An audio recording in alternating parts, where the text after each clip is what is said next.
Welcome students. चला topic continue करू. बघा, लास्ट लेक्चर मध्ये आपण मेजरमेंट ऑफ लेंथ बघितलं. मेजरमेंट ऑफ लेंथ मध्ये आपण एक डायरेक्ट मेथड बघितली आणि एक इनडायरेक्ट मेथड बघितली. ओके, आता थोडं समोर जाऊ. बघा, आजच्या लेक्चर मध्ये आपल्याला स्टडी करायचं आहे मेजरमेंट ऑफ मास आणि मेजरमेंट ऑफ टाइम. मासचं मेजरमेंट कसं करायचं आणि टाइमचं मेजरमेंट कसं करायचं ते आपल्याला स्टडी करायचं आहे. Already definitions of mass that is unit of KG, त्यानंतर टाइमचं सेकंडचं unit definitions of fundamental units जे आपण बघितलं त्यामध्ये बऱ्याचशा टॉपिक यामधला एक्सप्लेन ऑलरेडी झालेला आहे. परंतु बघा, लक्ष द्या, मेजरमेंट ऑफ मास जर का म्हटलं तर आपल्याला मास मेजर करायचं आहे. मास हे कोणत्या युनिट मध्ये आपण मेजर करतो तर आपलं एक स्टँडर्ड आपण मानलेलं आहे, त्याला म्हणतो आपण केजी. स्टँडर्ड काय आहे? केजी. याचा युनिट काय आहे? KG unit, kilogram. किलोग्राम मध्ये आपण मासला मेजर करतो. मग आपल्या कन्व्हिनियन्स नुसार तुम्ही कमी जर का म्हणजे छोटं युनिट जर का म्हणसाल तर किलोग्राम पेक्षा ग्राम, त्यानंतर मिलीग्राम, आणखी कमी किंवा आणखी मोठं जर का युनिट मेजर करायचं असेल, मोठमोठ्या ऑब्जेक्ट जर का मेजर करायचे असतील तर केजी ते आहेच. त्यानंतर तुम्ही क्विंटल मध्ये मेजर करू शकता, टन मध्ये मेजर करू शकता, त्यानंतर मेट्रिक टन, असे प्रॅक्टिकल युनिट्स आपण बघितले. ओके, पहा मग. आणि मास मेजर करायची एक साधी सिंपल टेक्निक कोणती आहे तर साधी सिंपल अशी टेक्निक आहे मास मेजर करायची by using beam balance. Beam balance म्हणजे काय? आपलं तागडं वजन. बरोबर आहे. तागड्याचा वापर करून आपण इझिली काय मेजर करू शकतो? मास मेजर करू शकतो. काय करावं लागेल त्यासाठी आपल्याला कंपॅरिझन करावं लागेल. केजीच्या मल्टिपल्स सोबत. 1 किलोग्रामला मल्टिपल सोबत काय करायचं? कम्पेअर करायचं. तुम्हाला काय मिळून जाईल? मासचं मेजरमेंट होऊन जाईल. ओके, पहा मग. परंतु काय झालं, आणि परत जर का मासचा आपला एक स्टँडर्ड जो आहे, मास आपण स्टँडर्ड 1 केजी आपण कशावरनं ठरवलं तर तुम्हाला सांगितलं होतं फ्रान्समध्ये सेवर्स या ठिकाणी एक इंटरनॅशनल ब्युरो आहे वेट्स अँड मेजर्स, त्यामध्ये आपण एक प्रोटोटाइप ठेवलेला आहे. तो कशाचा आहे? तो आहे प्लॅटिनम इरिडियमचा अलॉय. तो एक प्रोटोटाइप आहे. तो एक सर्वात आधीचा सॅम्पल आहे मासचा. त्याला 1 केजी कन्सिडर केलं गेलं आणि त्यानंतर त्याचं काय युज केलं गेलं, त्याचे मल्टिपल्स तयार करून वेगवेगळे युनिट्स तयार केले गेले, वेगवेगळे वजन तयार करण्यात आले. हे झाले मोठमोठे युनिट्स. म्हणजे फॉर एक्झाम्पल केजी झालं. ठीक आहे, तुम्ही खूप छोटं जर का आले तर मिलीग्राम पर्यंत येऊ शकता. ग्राम आहे, त्यानंतर मिलीग्राम आहे. परंतु त्यापेक्षाही जर का छोटं युनिट आपल्याला मेजर करायचं, म्हणजे मोजायचं काम पडलं तर काय? फॉर एक्झाम्पल आपल्याला ऍटमचं मास किती आहे ते मेजर करायचं आहे. कशाचा मास मेजर करायचा आहे? ऍटमचं मास मेजर करायचं आहे. म्हणजेच आपल्याला ऍटॉमिक लेवलवर जाऊन मासचं मेजरमेंट करायचं आहे. तर त्यासाठी कशाचा वापर करसाल? For atomic level. ऍटॉमिक लेवलवर जाऊन तुम्हाला जर का मास मेजर करायचं सांगितलं तर काय? फॉर एक्झाम्पल तुम्हाला विचारलं what is the mass of hydrogen atom. Hydrogen ऍटमचं मास काय आहे? ओके, तुम्ही जर का पाहाल तर हायड्रोजन ऍटम आपण जर का पाहिला, ऍटम आपल्याला डोळ्यानेही दिसत नाही, तो एवढा स्मॉल आहे. मग तो एवढा स्मॉल असूनही त्याला तुम्ही तागड्यात ठेवून त्याचं वजन मेजर करू शकता का? नाही. म्हणजे त्या वेळेला त्या कंडिशन मध्ये आपण जे यूज करतो, किलोग्राम म्हणा किंवा बाय कम्पेअरिंगची मेथड यूज करून आपण जे मास मेजर करतो ते इथं पॉसिबल आहे का? ऍटॉमिक लेवलवर नाही. मग त्यासाठी आपल्याला एक नवीन मेथड आहे. मेथड म्हणजेच ऍटॉमिक लेवलवर जाऊन मास कसं मेजर करायचं त्यासाठी आपल्याला एक टेक्निक यूज करावी लागली. तर ती कोणती? पहा मग. ऍटॉमिक लेवलवर जाऊन तुम्हाला मास मेजर करायचं आहे. त्यासाठी सर्वात आधी म्हणजेच काय, 1900च्या आधी, 19th सेंचुरीच्या आधी काय कन्सिडर केलं गेलं तर सर्वात हलका वजन असणारा, म्हणजे सर्वात कमी वजन असणारा ऍटम कोणता? सर्वात कमी वजन असणारा, ज्याचं सर्वात कमी मास आहे तो ऍटम कोणता, तो कन्सिडर करण्यात आला. तर we all know that the atom who has less mass among all the atoms is hydrogen atom. कोणत्या ऍटमचं सर्वात कमी मास आहे? हायड्रोजन. आणि ते आपण किती म्हणतो? 1. सर्वात कमी कोणाचं आहे? हायड्रोजनचं. मग याला म्हटलं 1. आणि यालाच त्यावेळेला 19th सेंचुरीच्या आधी काय कन्सिडर करण्यात आलं? 1 AMU. AMU चा लॉंग फॉर्म काय आहे? Atomic mass unit. काय कन्सिडर करण्यात आलं? 1 AMU. कोणाचं मास? हायड्रोजनचं मास. ओके, हे एक स्टँडर्ड मानलं गेलं त्यावेळेला. हे काय कन्सिडर करण्यात आलं? एक स्टँडर्ड मास. जसं आपण इथं 1 केजीचा प्रोटोटाइप ऍज अ स्टँडर्ड म्हणून मानला होता आणि त्याचा वापर करून आपण वेगवेगळे युनिट्स तयार केले. वेगवेगळं याला कम्पेअर करून 1 केजीला वेगवेगळ्या ऑब्जेक्ट सोबत कम्पेअर करून जसं आपण मास मेजर केलं, तसंच फॉर ऍटॉमिक लेवल साठी सर्वात कमी वजन असणारा, ऍटॉमिक लेवल साठी सर्वात कमी वजन असणारा कोणता ऍटम कन्सिडर करण्यात आला? Hydrogen atom.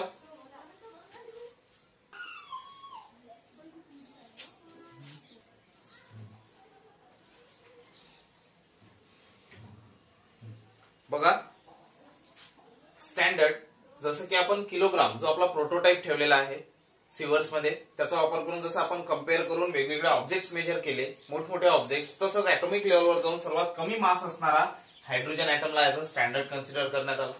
त्याला काय कन्सिडर करण्यात आलं? स्टँडर्ड. मग आता एखाद्या ऍटमचा जर का तुम्हाला मास मेजर करायचं असेल तर काय करण्यात आलं? आपल्याला आता हे माहिती पडलं की हायड्रोजनचं मास हे सर्वात कमी आहे आणि त्याला आपण ऍज अ स्टँडर्ड म्हणून कन्सिडर केलं 1 atomic mass unit. 1 atomic mass unit. मग आता फॉर एक्झाम्पल जर का तुम्हाला कार्बनचं मास विचारलं, कार्बनचं मास किती आहे, तर काय करण्यात आलं? We know that atomic mass of the carbon is, कार्बनचं किती आहे? 12 आपण म्हणतो. कार्बनचा ऍटॉमिक मास किती आहे? 12. कार्बनचा ऍटॉमिक मास किती आहे? 12 आहे. मग याला कसं मेजर करण्यात आलं? तर कार्बनचा एक ऍटम, ओके, त्यानंतर हायड्रोजनचा एक ऍटम. आता जसं आपण कंपॅरिझन म्हणतो बीम बॅलन्स, ऍक्च्युअल मध्ये ऍटॉमिक लेवलवर बीम बॅलन्सचा वापर करू आपण शकत नाही, परंतु जर का हायड्रोजनचं मास हे 1 ऍटॉमिक मास युनिट आहे आणि कार्बन हा त्याच्या जेवढ्या पटीने जास्त भरेल तेवढंच वजन कोणाचं असेल? कार्बनचं असेल असं आपण म्हणू. बरोबर आहे. तर जर का हायड्रोजनचं 1 ऍटॉमिक मास युनिट भरलं तर त्यावेळेला कार्बनचं किती मास भरलं? 12. तसंच जर का तुम्ही नायट्रोजन कन्सिडर करसाल, नायट्रोजनचा ऍटम, तर नायट्रोजनचा ऍटम हा हायड्रोजनच्या किती पटीत आहे? तर तो 14 टाइम्स आहे. किती टाइम्स आहे? 14 टाइम्स. म्हणून मग नायट्रोजनचा मास किती बनलं? तर नायट्रोजनचं मास बनलं 14 ऍटॉमिक मास युनिट.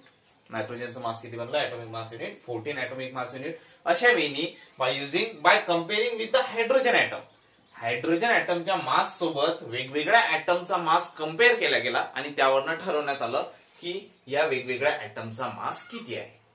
ओके, आलं लक्षात? हे कुठं 19th सेंचुरीच्या आधी. परंतु त्यानंतर असं परत लक्षात आलं की जे आपण कन्सिडर केलेलं आहे की सर्वात लहान, सर्वात हलका वजनाने असणारा हायड्रोजन ऍटम आहे की ज्याला आपण 1 AMU कन्सिडर केला, ऍज अ स्टँडर्ड म्हणून कन्सिडर केलं, तर हा रॉंग आहे. रॉंग म्हणजे काय? हा सर्वात हलका नाहीये. यापेक्षाही काहीतरी हलका आहे. मग यापेक्षाही जर का काहीतरी हलकं असेल तर याचा वापर करून, याच्याशी कम्पेअर करून आपण जेही मासेस काढले ऍटम्सचे ते कसे असतील? रॉंग असतील.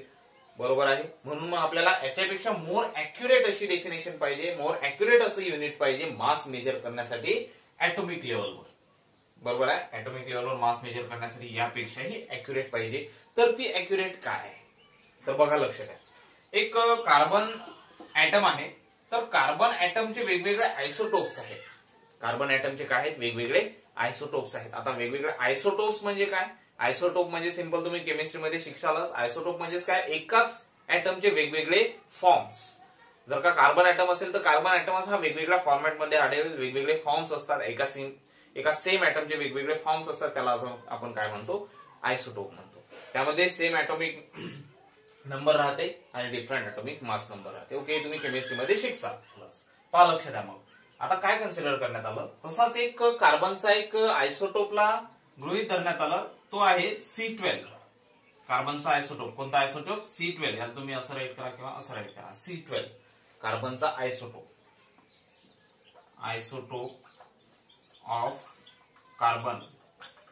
ऑफ कार्बन आणि कोणता?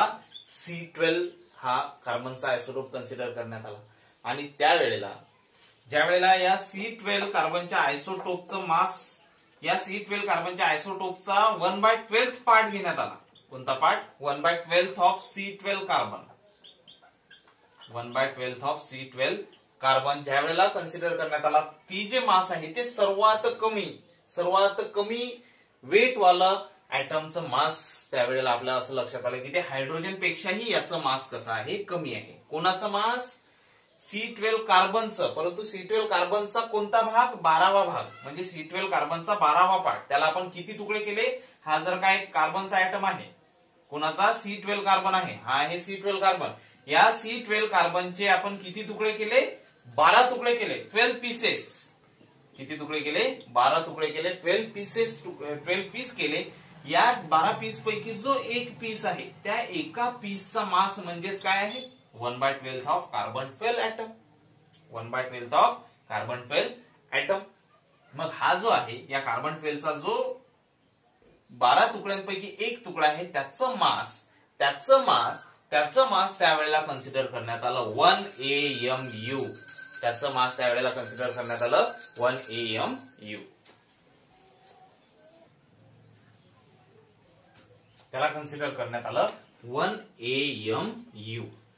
आणि हे जे 1/12 ऑफ C12 कार्बन ऍटम आहे त्याला ज्याला आपण 1 ऍटॉमिक मास युनिट कन्सिडर करण्यात आलं, तर ते ऍटॉमिक मास युनिट असतं ते जर का फिगर मध्ये तुम्ही लिहिलं तर हा किती असतो, 1.6605. आणखी जर का प्रिसाइज घेतलं तर 2-3 याच्या नंबर्स याच्या समोर येतील. 1.6605 ऍक्युरेट जर का म्हटलं तर 05402 इंटू 10⁻⁻27 kg, किलोग्रामच्या फॉर्मॅटमध्ये. किती, 1.660540 इंटू 10⁻⁻27 kg एवढं असतं 1 ऍटॉमिक मास युनिट. एवढं असतं 1 ऍटॉमिक मास युनिट. आणि हे 1 ऍटॉमिक मास युनिट म्हणजे हे जे केजी मध्ये वजन आहे, कोणाचं वजन आहे, तर हे वजन आहे, हे वेट आहे 1/12 of C12 carbon isotope. 1/12 part of C12 carbon isotope. जो आपण कार्बनचा आयसोटोप कन्सिडर केला C12 वाला, याच्या 12व्या भागाचं वजन म्हणजे याचे 12 तुकडे आपण केले, त्या तुकड्यांपैकी एका तुकड्याचं वजन किती असतं, 1.660540 इंटू 10⁻⁻27. आणि हे एवढंच जे मास आहे या एवढ्या मासला कन्सिडर करण्यात आलं त्यानंतर 1 ऍटॉमिक मास युनिट. त्यानंतर काय कन्सिडर करण्यात आलं, 1 atomic mass unit. In 19th century म्हणजे 19th सेंचुरीच्या नंतर म्हणजे जवळपास 1961 च्या नंतर. कधी आहे, 1961 च्या नंतर. 1961 च्या नंतर. पहा मग आता यापासनं ज्या वेळेला आपण ही डेफिनेशन या आधीची डेफिनेशन कोणती युज होती ऍटॉमिक लेवलवर, तर हायड्रोजनला सर्वात लहान वजन कन्सिडर करण्यात आलं. या हायड्रोजनशी कम्पेअर करून बाकीच्या ऍटम्सचं मास कॅल्क्युलेट करण्यात आलं. परंतु after 1961 1 atomic mass unit is considered as 1.660540 into 10⁻⁻27 kg, which is the mass of 1/12th part of the carbon 12 atom. या कार्बन 12 च्या 12 तुकड्यांपैकी एका तुकड्याचा वजन जे आहे ते एवढं आहे. आणि आता याच्यानंतर ऑब्विसली मग याच्यानंतर याला 1 atomic mass unit कन्सिडर करण्यात आलं आणि यालाच कम्पेअर करून बाकीच्या ऍटम्सचं मास कॅल्क्युलेट करण्यात आलं. कोणाला कम्पेअर करून, या फिगरला, ही जी फिगर तुम्हाला दिसत आहे या फिगरला स्टँडर्ड कन्सिडर करण्यात आलं त्यावेळेला, आणि याचा वापर करून काय कन्सिडर केलं गेलं, बाकीच्या आयटम्सचं मास कॅल्क्युलेट करण्यात आलं. ओके, तर हे होतं मेजरमेंट ऑफ मास. सिंपल आहे मेजरमेंट ऑफ मास. मेजर मोठमोठे युनिट जर का काढायचे असले तर आपल्याला किलोग्राम पाहिजे. छोटे ऍटॉमिक लेवलवर जर का गेले तर सर्वात आधी युज केला जात होता हायड्रोजनला सर्वात कमी आणि हायड्रोजनच्या मल्टिपल बाकीचे आयटम्स. परंतु फक्त हायड्रोजन सर्वात हलका न दिसता आपल्याला असं लक्षात आलं की कार्बनचा जो आयसोटोप आहे त्यापैकी कोणता आयसोटोप, C12. कार्बनचे वेगवेगळे आयसोटोप आहेत, C13, C12, C14 असे खूप सारे आयसोटोप्स आहेत. त्यापैकी जो C12 नावाचा आयसोटोप आहे त्या आयसोटोपला जर का आपण त्याचे 12 तुकडे केले आणि त्या 12 तुकड्यांपैकी एका तुकड्याचं जर का वजन काढलं तर ते एवढं निघतं. आणि हे वजन सर्वात लहान, सर्वात कमी कन्सिडर करण्यात आलं, सर्वात हलकं वजन कन्सिडर करण्यात आलं. नंतर याचा वापर करून याच्याशी वेगवेगळ्या आयटम्सला मल्टिप्लाय म्हणसाल तर त्याला कम्पेअर केलं गेलं आणि नंतरचे ऍटॉमिक मास कॅल्क्युलेट करण्यात आले.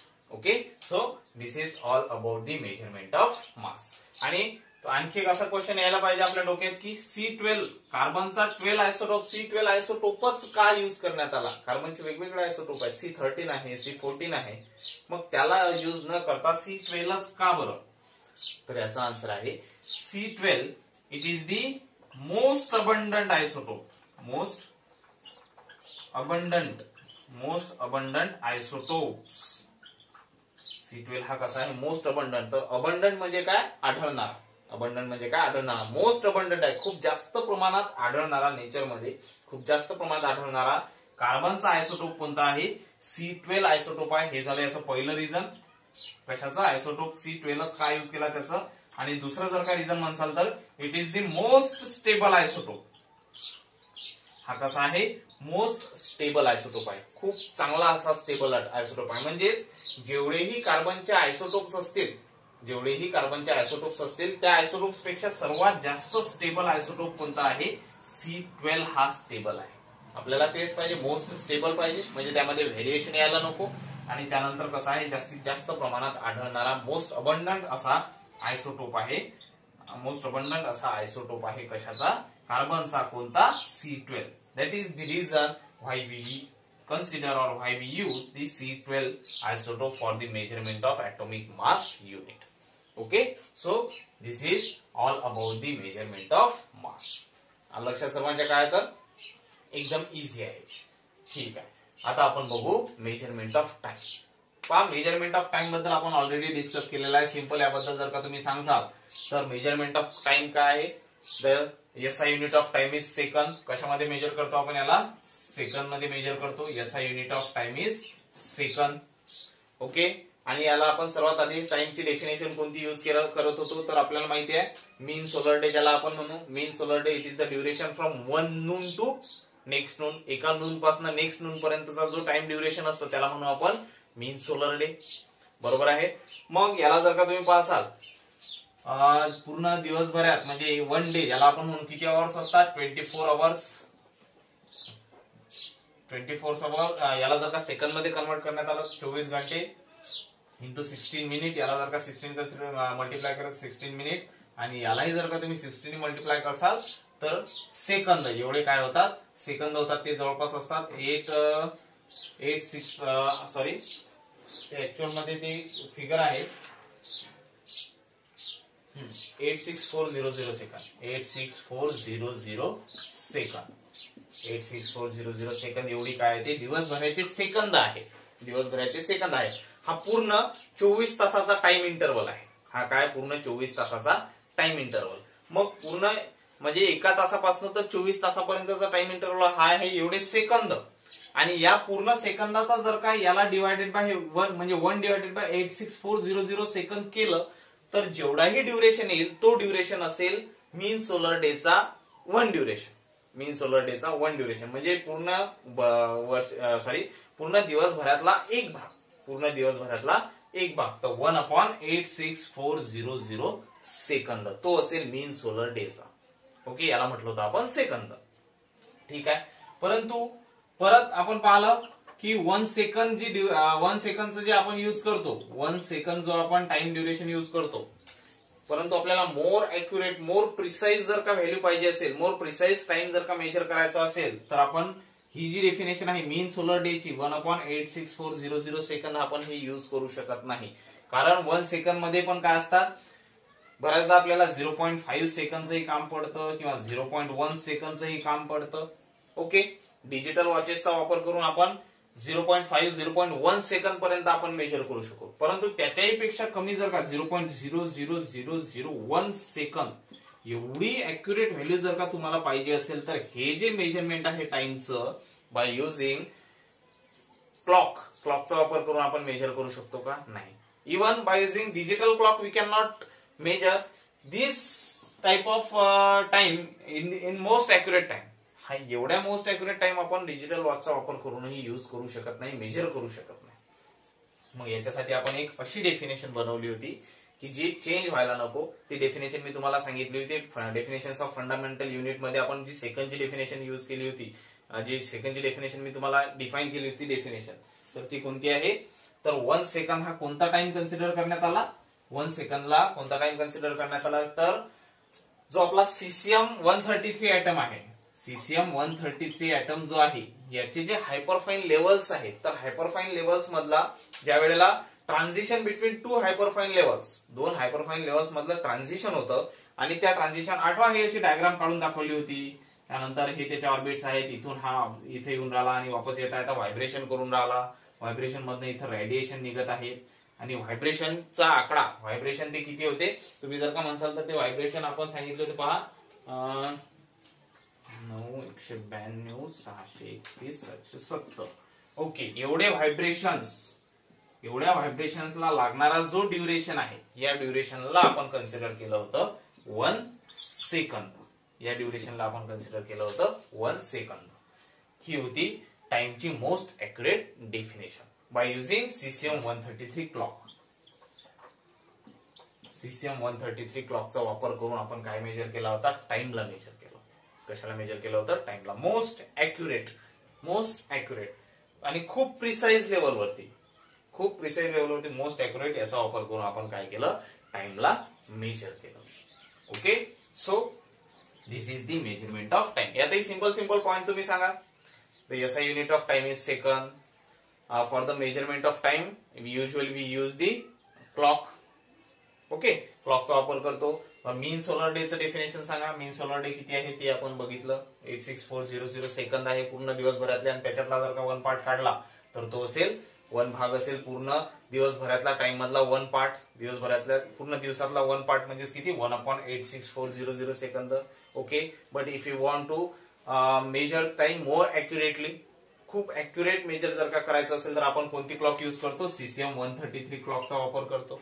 आणि सीसीएम 133 क्लॉक मध्ये आपण टाइमचं मेजरमेंट काय केलं तर सीसीएम 133 क्लॉक मध्ये जे 2 हायपरफाईन लेवल्स आहेत त्यांच्या मधात जे ट्रान्झिशन होतं त्या ट्रान्झिशनच्या वेळेला जेवढे व्हायब्रेशन्स होतात ते व्हायब्रेशन्स किती असतात, हे एवढे ते व्हायब्रेशन्स असतात. आणि या व्हायब्रेशनला लागणारा ड्युरेशन म्हणजेच आपण किती कन्सिडर केलं, 1 सेकंद कन्सिडर केलं, जो कसा आहे मोस्ट ऍक्युरेट आहे. ओके, ठीक आहे, समजलं मग तुम्हाला सर्वांना. So this is all about the measurement of time. आणि हे होतं मेजरमेंट ऑफ मास. याच्या ज्या नोट्स आहेत पूर्ण ते मी फोटो काढून तुम्हाला ग्रुपवर टाकणार आहेच. So this is all about today. Already झालेला होतच, परंतु आपल्याला थोडासा आणखी एक नवीन टॉपिक आपण यामध्ये कोणता बघितला, ऍटॉमिक मास युनिट, की जो खूप इम्पॉर्टंट असा टॉपिक आहे. 2 बघितले, मेजरमेंट ऑफ मास आणि मेजरमेंट ऑफ टाइम. आधी केजी होतं, ऍटॉमिक लेवलवर ऍटॉमिक मास युनिट. इथं आपण सेकंड मीन सोलर डेचा वापर करत होतो, परंतु मोर अॅक्युरेट साठी आपण सीसीएम 133 क्लॉकचा वापर केला. कशाचा, सीसीएम 133 क्लॉकचा वापर केला. ओके, ठीक आहे. So this is all about today's lecture. आता याच्या समोरचा टॉपिक आपण बघू नेक्स्ट लेक्चर मध्ये.